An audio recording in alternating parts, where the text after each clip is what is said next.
खास कार्यक्रम मोदी सरकार 3.0 में आप सभी का स्वागत है। मैं हूं दीप्ति शाही सिंह। लोकसभा चुनाव के परिणाम आने के बाद से ही लगातार इस बात को लेकर कयास लगाए जा रहे थे कि आखिर इस बार किसकी सरकार होगी। लेकिन आज जब एनडीए की बैठक संपन्न हो गई और एनडीए के सभी नेताओं ने मिलकर सर्वसम्मति से पीएम मोदी को अपना नेता चुन लिया है, तो इन तमाम कयासों पर भी विराम लग गया और तमाम जो सवाल उठ रहे थे उनको लेकर भी जो तमाम बातें थी वो भी अब कहीं ना कहीं शांत हो गई हैं। मोदी सरकार 3.0 कैसा होगा उसका आगाज हो गया है। 9 तारीख को शपथ ग्रहण समारोह होने की भी बात कही जा रही है। आज सभी दलों ने अपना समर्थन दे दिया और पीएम मोदी एक बार फिर से अपने उसी अंदाज में दिखाई दिए, बड़े फैसले लेने के लिए तैयार, बड़े बड़ी जो मुद्दे हैं उनको लेकर खुलकर बात भी की और साथ ही साथ उन्होंने अपने तमाम सहयोगियों को, नेताओं को और उसके साथ साथ जनता को भी बड़ा धन्यवाद दिया और ये भी कहा कि तीसरी बार आपने सेवा का मौका दिया, उसके लिए भी बहुत बहुत धन्यवाद। लेकिन आज जब एनडीए की बैठक हुई तो बैठक की शुरुआत किस तरह से हुई, किस तरह नेताओं ने अपनी अपनी सहमति दी, आइए आपको एक बार वो भी सुनवाते हैं।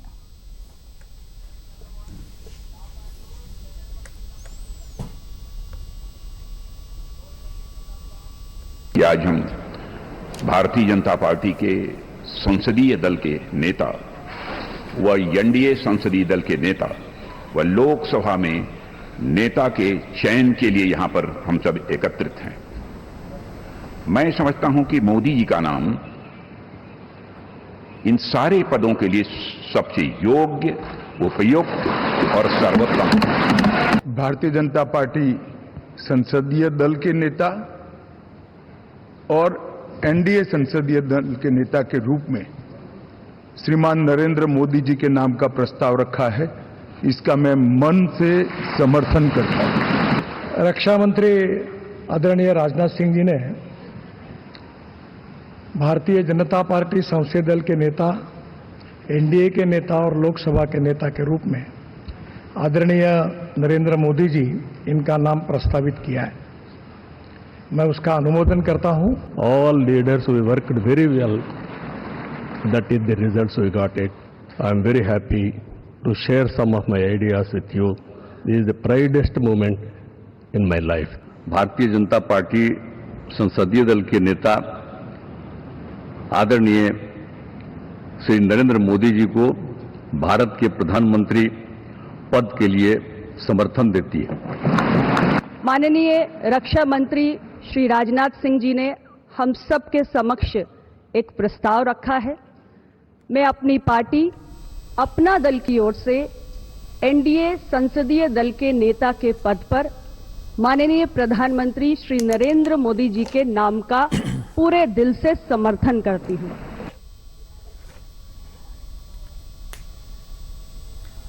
तो एनडीए के जो तमाम सहयोगी दल हैं उन्होंने भी अब अपनी सहमति दे दी है, यानी कि मोदी 3.0 को लेकर जो तमाम सवाल थे वो भी अब कहीं ना कहीं उन पर विराम लग गया है और एक बार फिर से मोदी 3.0 के आगाज को लेकर जो तमाम तैयारियां हैं वो शुरू हो गई हैं। अगर बात की जाए मोदी 3.0 को तो उसकी तैयारी को लेकर जो बातें हैं वो भी कहीं ना कहीं पीएम मोदी ने आज क्या कुछ बड़ी बातें कही, एक बार जल्दी से आपको वो भी बताते हैं। एनडीए सबसे सफल अलायंस है, पीएम मोदी ने अपने भाषण में सीधे तौर पर कहा सबसे सफल अलायंस एनडीए और एनडीए सत्ता के लिए जमावड़ा नहीं। उन्होंने सीधे सीधे विपक्षी गठबंधन पर निशाना साधते हुए कहा कि एनडीए जो है वो सत्ता के लिए सिर्फ जमावड़ा नहीं है। एनडीए में राष्ट्र प्रथम की भावना लगातार पीएम मोदी जो बात कहते रहे कि राष्ट्र सर्वप्रथम, उसको लेकर भी आज उन्होंने बयान दिया कि एनडीए के लिए राष्ट्र सर्वप्रथम है। एनडीए सरकारों ने गुड गवर्नेंस दी। एनडीए सरकार पिछली अपने टेन्योर में क्या कुछ जो काम किए उसको लेकर पीएम मोदी ने कहा कि गुड गवर्नेंस दिया है एनडीए सरकार ने। 22 राज्यों में आज एनडीए की सरकारें, बड़ी बात पीएम मोदी ने आज अपने भाषण में कही कि 22 राज्यों में इस समय एनडीए की जो सरकारें हैं वो काम कर रही हैं।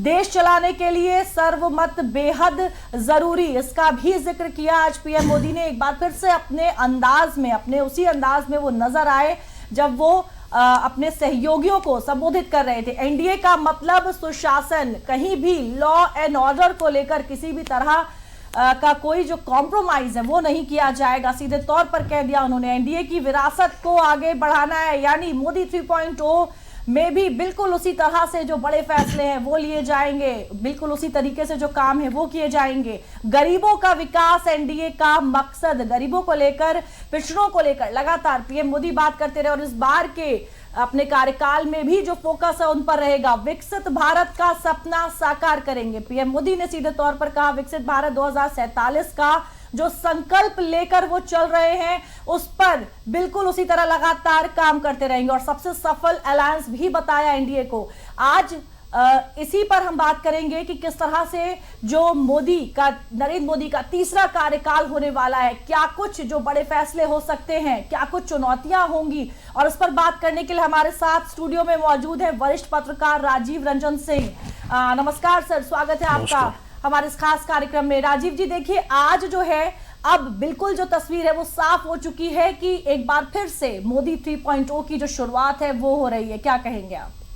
देखिए 2024 का अभी चुनाव संपन्न हुआ है जी, और इस चुनाव में एनडीए का जो प्री पोल अलायंस था, पूरा अलायंस मिलकर 292 सीटें पाने में सफल रहा, जो कि 272 सीटों जो बहुमत की संख्या है उससे 20 सीटें ज्यादा हैं। अब 292 सीटें आने के बाद एनडीए की सरकार बनेगी, इसको लेके कोई कंफ्यूजन नहीं था जी। लेकिन चूंकि प्री पोल अलायंस एनडीए में था, प्री पोल अलायंस में तमाम राजनीतिक दल साथ में थे जी, और भारतीय जनता पार्टी को अकेले 240 सीटें ही मिली थी, तो एक कयास लगाया जा रहा था कि बाकी दल जो साथ में लड़े हैं हो सकता है चुनाव के परिणाम के बाद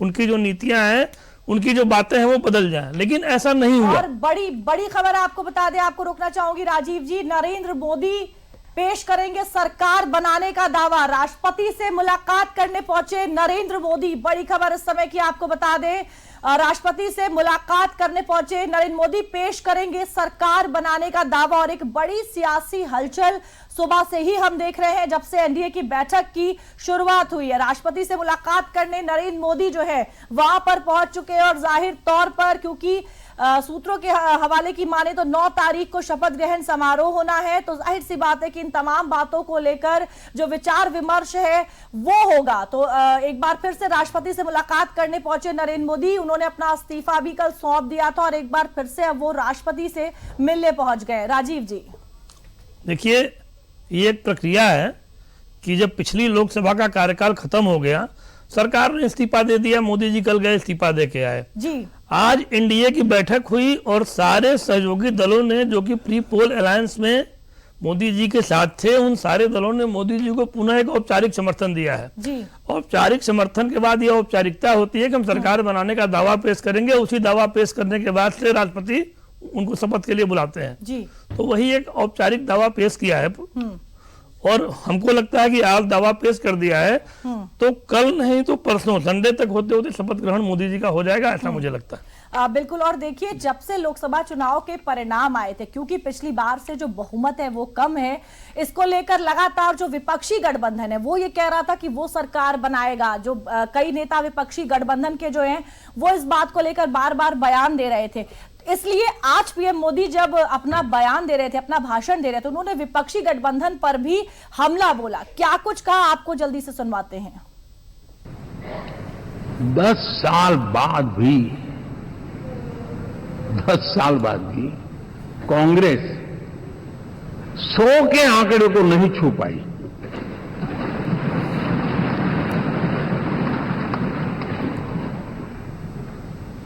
और अगर मैं 14, 19 और 24 3 चुनावों को जोड़ करके कहूं,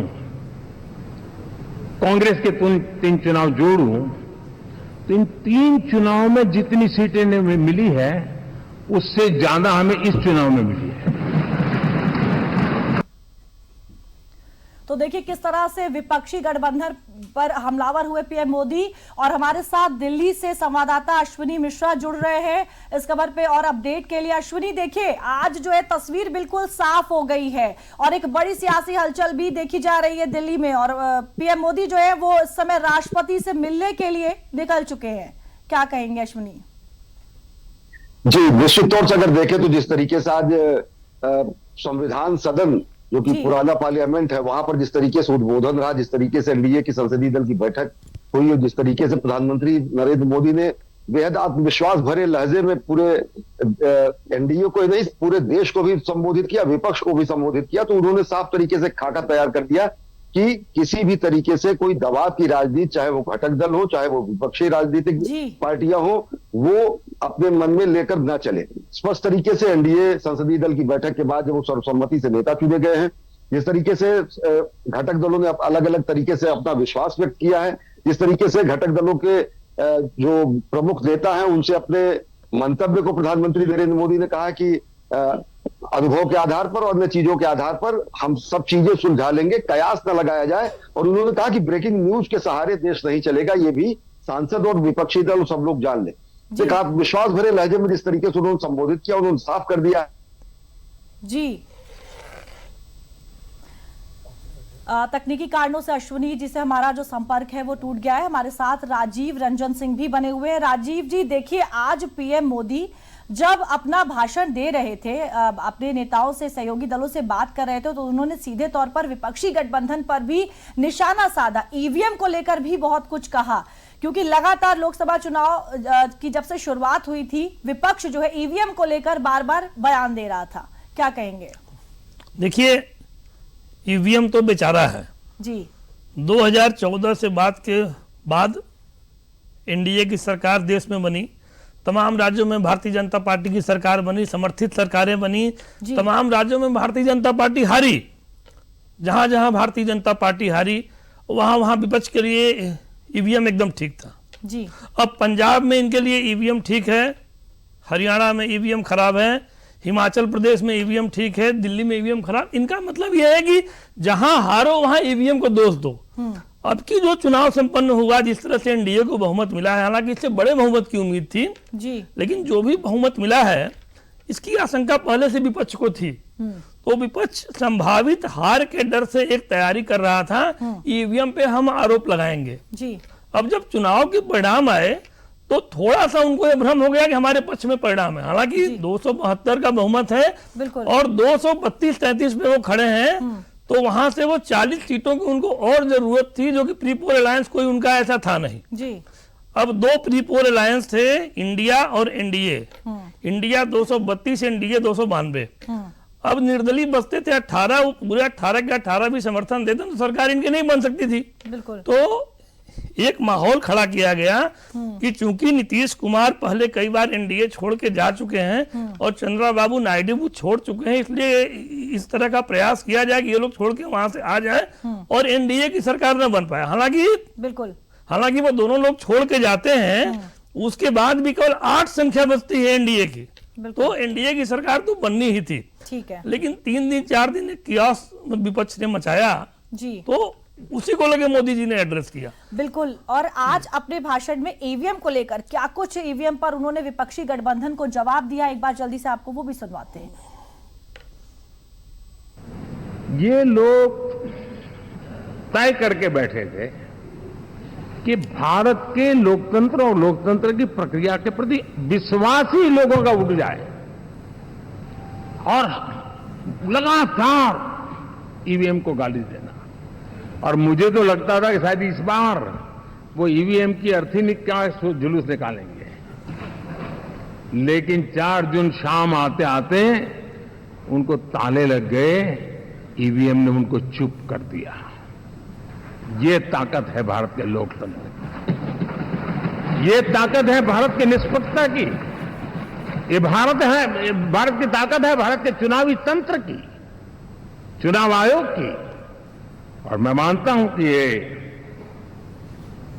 आशा करता हूं कि 5 साल तो अब ईवीएम शायद मुझे नहीं सुनाई देगा, लेकिन जब 29 में हम जाएंगे तो फिर से शायद ईवीएम को लेकर के नाचने की शुरुआत करेंगे।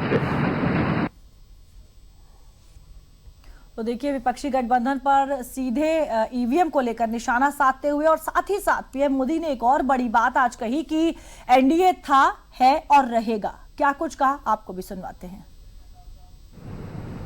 जब 2019 में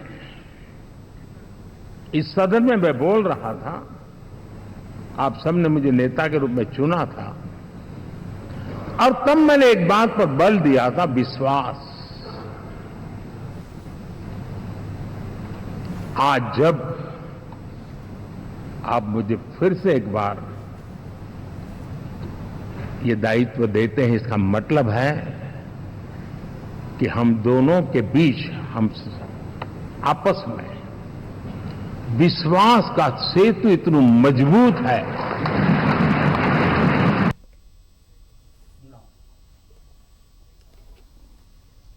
और पीएम ने सीधे तौर पर यह भी कहा कि जो विकास कार्य अभी तक पीएम के पिछले 2 कार्यकाल में होते रहे, वो विकास कार्य उसी गति के साथ इस बार भी मोदी 3.0 में चलते रहेंगे, वो अब इस बार भी रुकेंगे नहीं। क्या कुछ कहा, आपको सुनवाते हैं। विकास का नया अध्याय लिखेंगे, गुड गवर्नेंस का नया अध्याय लिखेंगे, जनता जनार्दन की भागीदारी का नया अध्याय लिखेंगे और सब मिलकर के विकसित भारत के सपने को साकार करके रहेंगे।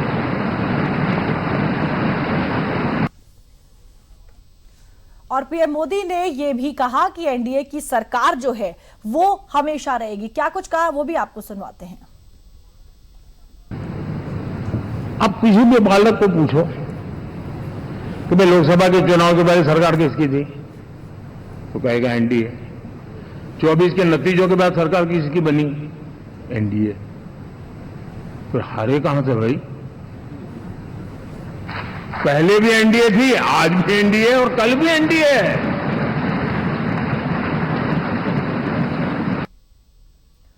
तो देखिए, पीएम मोदी ने कहा कि पहले भी एनडीए थी, आज भी है और कल भी रहेगी। हमारे साथ राजीव रंजन सिंह बने हुए हैं।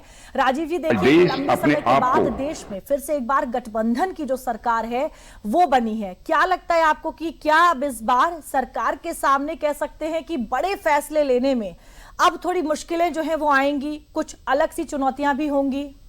देखिए, गठबंधन की सरकार तो 2014 और 19 की भी थी जी, एनडीए की सरकार थी जी, लेकिन उस एनडीए में भारतीय जनता पार्टी को स्पष्ट बहुमत जो 272 का होता है उससे ज्यादा की मेजॉरिटी थी। अब भारतीय जनता पार्टी अपने स्थापना के समय से ही जो उसके कोर इश्यूज रहे हैं, अब चूंकि बीच में जब अटल जी की सरकार बनी तो उस समय बहुमत नहीं था भारतीय जनता पार्टी का, तो अपने कोर इश्यूज को उसने पीछे किया, क्योंकि एक कॉमन मिनिमम प्रोग्राम पे सरकार चलानी थी। अब 14-19 में उनको सामने ऐसी मजबूरी नहीं थी, तो जो गठबंधन के सहयोगी थे उनसे बातचीत करके भारतीय जनता पार्टी ने अपने 2 बड़े कोर इश्यूज को इस देश में लागू किया। और चूंकि स्थापना के दिन से ही उनके कोर इश्यूज में था, तो ये आवश्यक भी था कि जब उनकी बहुमत की सरकार बनी तो उसको लागू करें। अब आज उनका बहुमत नहीं रह गया है, तो निश्चित तौर पर इतना छोटा भी बहुमत नहीं है, 240-42 की संख्या कम नहीं है, और बहुत बड़े जो इस तरह के इशू नहीं होंगे उसको छोड़ के हमको नहीं लगता है कि टीडीपी या जेडीयू विरोध करेगी। उसकी वजह है इन दोनों पार्टियों की, इनकी राज्यों में अपनी अपनी सरकारें हैं, इनको वहां अपने सरकार को भी अच्छे से चलाना है और केंद्र सरकार से अच्छी योजनाएं लेकर जानी है। तो निश्चित तौर पर अगर वो थोड़ी बहुत कहीं बार्गेनिंग की स्थिति बनेगी तो यही बनेगी कि हमारे राज्य को स्पेशल स्टेटस दिया जाए। बिल्कुल। और हमको लगता है कि देने में कोई दिक्कत मोदी जी को नहीं होगी, तो बहुत ज्यादा कोई दबाव की स्थिति नहीं बनेगी, इसलिए कि maximum core issues Bharatiya Janata party निपटा चुकी है अपने। अब एक समान नागरिक संहिता बचा है, हमको लगता है उस पर शायद विरोध इन लोगों का होगा, लेकिन बहुमत इतना भी छोटा नहीं कि भारतीय जनता पार्टी जो चाहेगी वो कर नहीं पाएगी। बिल्कुल। और आज जब बैठक हुई एनडीए की तो राजनाथ सिंह रक्षा मंत्री, उन्होंने सबसे पहले पीएम मोदी को एक बार फिर से प्रधानमंत्री बनाने का जो प्रस्ताव है वो पेश किया। क्या कुछ कहा, आपको सुनवाते हैं। अपने आप को दशकों के लिए नहीं बल्कि सदियों के लिए मजबूत बनाने की दिशा में अग्रसर हो चुका है।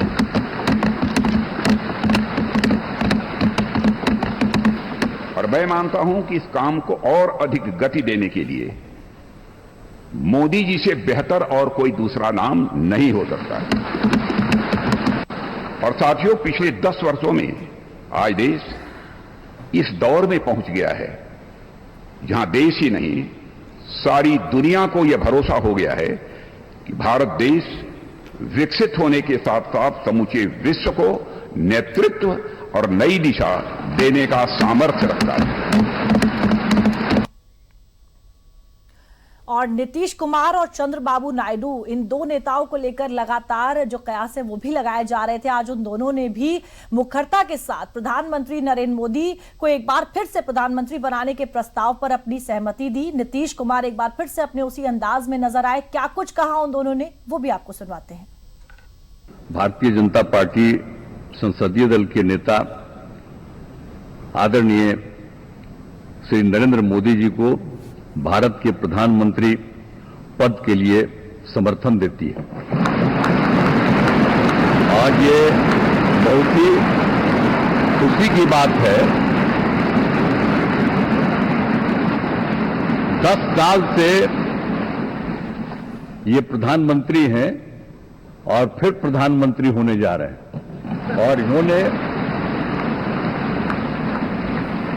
पूरे देश की सेवा की। अब पूरा भरोसा है कि जो कुछ भी बचा है अगली बार ये सब पूरा कर देंगे और जो भी हर राज्य का है, और हम लोग पूरे तौर पर सब दिन इनके साथ रहेंगे और पूरे तौर पर जो कुछ भी है आज जिस तरह से भी ये करेंगे बहुत अच्छा है। और आप जान लीजिए कि कुछ लोग, हम लोगों को तो अब लगता है कि अगली बार जो आप आइएगा ना, तो इस बार हम देखें कि कुछ इधर उधर कुछ जीत गया है, अगली बार सब हारेगा, हमको पूरा भरोसा। I proudly propose the name of Sri Narendra Modi ji on behalf of Telugu Desam Party for the post of Prime Minister of this great nation. तो देखिए किस तरह से जो तमाम सहयोगी दल है उन्होंने अपनी जो सहमति है वो अपने अंदाज में जताई। साथ ही नितिन गडकरी और एलजेपी अध्यक्ष चिराग पासवान ने भी क्या कुछ कहा अपनी सहमति देते हुए, वो भी आपको सुनवाते हैं। अगले 5 साल में हम विश्व की एक महान ताकत बनेंगे, ऐसा हम सबको दृढ़ विश्वास है। मैं अपनी तरफ से आदरणीय मोदी जी को शुभकामनाएं और शुभेच्छाएं देता हूं और आदरणीय राजनाथ जी ने जो प्रस्ताव रखा है उसका अनुमोदन करता हूं और फिर से एक बार आप सबको धन्यवाद देता हूं। नमस्कार। मैं यहाँ इस सदन में मौजूद तमाम वरिष्ठ नेताओं का अभिवादन करते हुए मैं चिराग पासवान, जो यहाँ पर प्रस्ताव माननीय रक्षा मंत्री जी आदरणीय राजनाथ सिंह जी के द्वारा आया है, मैं चिराग पासवान मेरी पार्टी लोक जनशक्ति पार्टी रामविलास की तरफ से एनडीए संसदीय दल के नेता पद पर श्री नरेंद्र मोदी जी के नाम का समर्थन करता हूं। और साथ ही अजीत पवार और अनुप्रिया पटेल ने भी क्या कुछ कहा है वो भी आपको सुनाते हैं। मेरी पार्टी राष्ट्रवादी कांग्रेस पार्टी की तरफ से एनडीए संसदीय दल के नेता पद पर श्री नरेंद्र मोदी जी के नाम का समर्थन करता हूं और आप सभी को धन्यवाद देते मैं पूर्ण विराम लेता हूं। मैं अपनी पार्टी अपना दल की ओर से एनडीए संसदीय दल के नेता के पद पर माननीय प्रधानमंत्री श्री नरेंद्र मोदी जी के नाम का पूरे दिल से समर्थन करता। तो देखिए पीएम मोदी 3.0 का जो आगाज है वो हो चुका है। राजीव रंजन जी, जिस तरह से आज सहयोगी दलों ने अपनी अपनी सहमति दी और पीएम मोदी एक बार फिर से अपने उसी अंदाज में नजर आए, क्या लगता है 3.0 जो है वो भी पिछले 2 कार्यकाल की तरह ही एक मजबूत कार्यकाल होने वाला है? राजीव जी। निश्चित तौर पर मजबूत होने वाला है। वजह यह है कि मैंने पिछले क्रम में भी जो बोला था कि जो सहयोगी हैं उनको भी मोदी के नेतृत्व की जरूरत है जी। आज राज्यों में जीत कर आए तो मोदी के चेहरे पर जीत कर आए। आज ये इतना कठिन चुनाव हुआ, तमाम बातें हुई, लेकिन 292 सीटें जो मिली वो मोदी जी के चेहरे पर मिली। तो आज मोदी जी के चेहरे की जरूरत है। नीतीश जी ने भी बोला, आपने सुना जी, कि जो जीत कर थोड़ा बहुत आए हैं अगली बार वो भी हार जाएंगे। आज नीतीश जी संसदीय दल के बैठक में ये बोल रहे हैं कि मोदी जी आप तो 24 में भी जीते और 29 में वो हार जाएंगे। तो मोदी जी की इस कदर लोकप्रियता और इस कदर उनकी कार्यशैली सबके दिमाग पर बैठी हुई है जी। तो निश्चित तौर पर जो ये कार्यकाल होने जा रहा है पिछले कार्यकाल से बिल्कुल कमतर नहीं होगा, ऐसा मुझे लगता है, बल्कि ज्यादा होगा। बिल्कुल, और जिस तरह से आज हमने देखा कि सदन में पीएम मोदी के जो तमाम सहयोगी दल थे उन नेताओं ने उनको एक बड़ा कह सकते सहयोग दिया और अपनी जो सहमति है वो भी जताई, तो जाहिर सी बात है कि 3.0 का जो कार्यकाल है पीएम मोदी का, वो भी पहले 2 कार्यकालों की तरह ही जाना जाएगा। बड़े फैसले, कड़े फैसले और बिल्कुल उसी तरह से तीसरा जो कार्यकाल है वो भी आगे बढ़ता हुआ दिखाई देगा। राजीव रंजन जी, आप हमारे साथ जुड़े हमारे इस खास कार्यक्रम में, उसके लिए आपका बहुत बहुत धन्यवाद। तो 9 जून को जो शपथ ग्रहण समारोह है वो होने की बात सामने आ रही है। आने वाला समय ही अब बताएगा कि इस नए कार्यकाल का आगाज कितना बेहतर होता है। मेरे साथ फिलहाल के लिए इतना ही, मुझे दीजिए इजाजत, नमस्कार।